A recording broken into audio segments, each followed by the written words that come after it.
فسبحان من لا يقدر الخلق قدره، ومن هو فوق العرش فرد موحد، مليك على عرش السماء مهيمن، لعزته تعنو الوجوه وتسجد.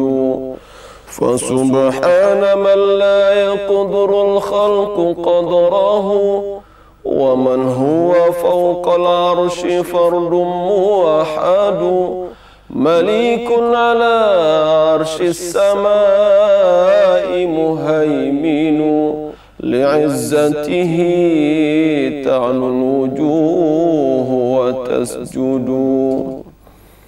حسبي ربي جل الله، ما في قلبي غير الله، نور محمد صلى الله. حسبي ربي جل الله، ما في قلبي غير الله، نور محمد صلى الله. حسبي ربي جل الله، ما في قلبي غير الله، نور محمد صلى الله. لا إله إلا الله، لا إله إلا الله، لا إله إلا الله، محمد رسول الله. يا ذا الجلال والإكرام، يا ذا الجلال والإكرام، يا ذا الجلال والإكرام، أمتنا على دين الإسلام، أمتنا على دين الإسلام.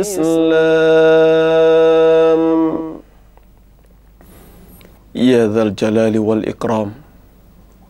Ya Allah, Tuhan yang memiliki segala kebesaran dan kemuliaan, amitna ala dinil Islam, matikan kami dalam agama Islam.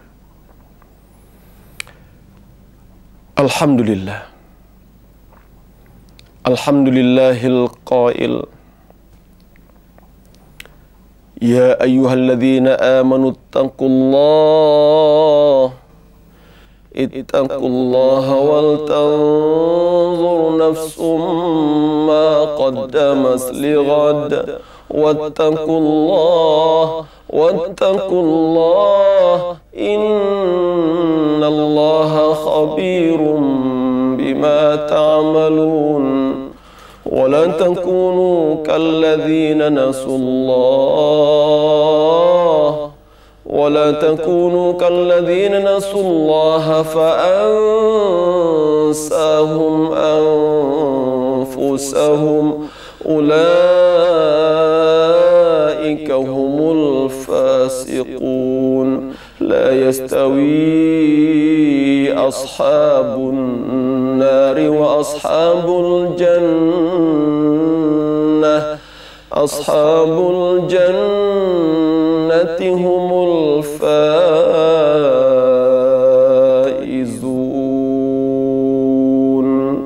صدق الله العظيم. Firman Allah yang bermaksud, wahai orang beriman, bertakwalah kepada Allah. Takutlah Allah, taatlah Allah, kerjakan perintah Allah, dan hendaklah tiap diri melihat apa yang telah ia persiapkan untuk hari esok. Esok, hari kita bertemu dengan Allah. Bertakwalah pada Allah, sungguhnya Allah Maha mengetahui apa yang kamu lakukan. Dan janganlah kamu jadi seperti orang yang lupakan Allah, lantas Allah jadikan mereka lupa diri. Mereka itulah orang-orang yang fasik. Tidak serupa penghuni neraka dengan penghuni syurga. penghuni syurga itulah orang-orang yang berjaya. Saudara pendengar, penuntun, rahimakumullah. Assalamualaikum warahmatullahi wabarakatuh. Salam sejahtera, salam ukhuwah, salam kesejahteraan. Memohon kepada Allah Subhanahu wa Ta'ala agar saudara-saudari dimanapun saudara berada sentiasa dalam pemeliharaan Allah Subhanahu wa Ta'ala. Saudara, dalam kita meniti kehidupan seharian, ada kalanya kita bersedih. Sedih adalah sifat manusia. Sedih adalah sifat semula jadi manusia yang dicipta Allah Subhanahu wa Ta'ala. Mustahil ada manusia tidak pernah bersedih. Sedih, suka, duka, bahagia, derita adalah merupakan sunnatullah dalam kehidupan ini. Bukankah Allah mencipta tiap suatu itu berpasang-pasangan? Sedih lawannya gembira, ataupun sedih pasangannya adalah gembira. Derita pasangannya adalah suka, bahagia. Maka ada kalanya kita merasa sedih, dan itu adalah sifat semula jadi manusia.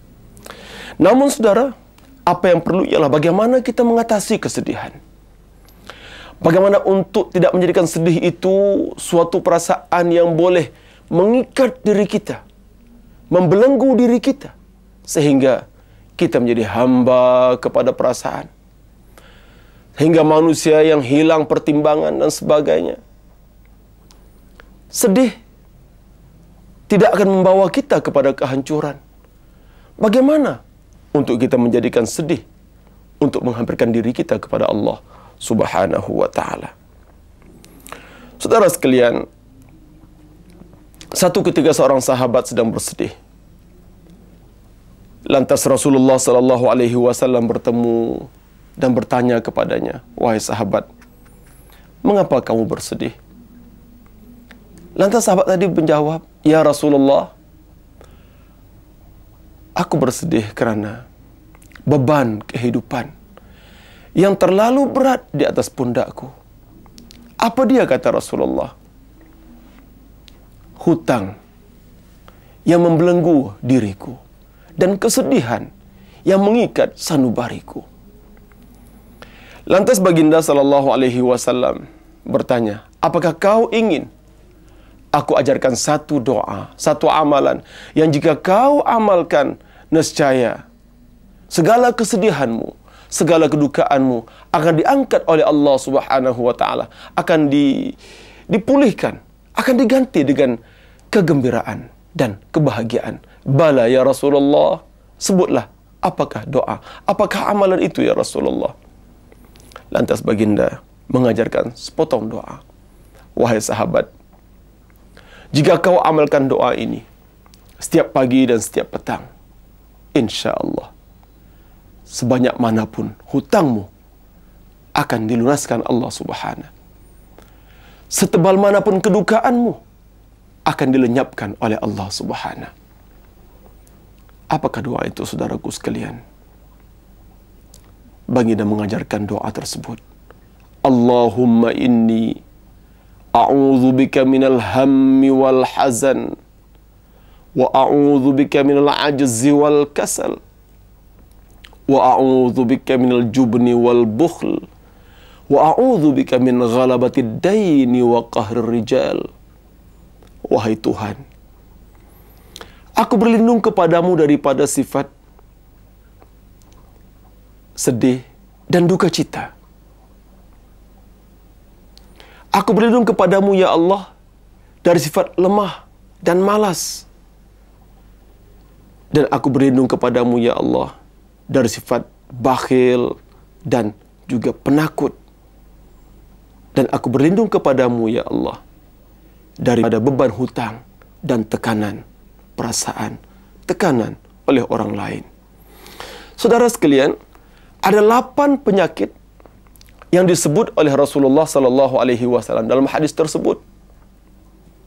Pertama, alham, humum, keresahan, gelisah. Yang kedua, al-hazan, duka cita, sedih. Perbezaan di antara alham wal hazan ialah manusia resah kepada sesuatu yang belum berlaku. Menanti sesuatu, dia resah. Menunggu sesuatu, dia resah. Contohnya, seorang pelajar yang sudah melalui exam, melalui peperiksaan, dan sekarang sedang menunggu keputusan. Dia resah, dia gelisah. Tidurnya tak nyenyak. Buat apa pun tak kena. Kerana hatinya bertanya-tanya, bagaimanakah hasil daripada peperiksaan tersebut. Adapun duka cita ialah ke atas sesuatu yang telah berlaku. Telah keluar keputusan dan dia gagal. Maka dia bersedih. Dia berduka cita. Alham wal hazan. Yang ketiga, al-ajz, lemah. Yang keempat, al-kasal, malas. Sifat lemah, sifat malas yang membelenggu manusia. Sehingga menjadikannya manusia yang tidak produktif. Yang tidak boleh diharap. Yang tidak boleh diserahkan apa juga tugas dan tanggung jawab. Lemah, malas, tidak ada upaya untuk buat sesuatu. Mungkin kerana sakit, mungkin kerana tenaga yang kurang, ataupun sebagainya. Malas adalah sifat buruk yang perlu dijauhi. Yang kelima, al-jubn, penakut, sifat takut. Wal bukhl, sifat kedekut. Takut dalam menyatakan kebenaran. Takut dalam menyatakan yang hak. Takut melakukan sesuatu yang benar. Ini penyakit jiwa yang melanda manusia.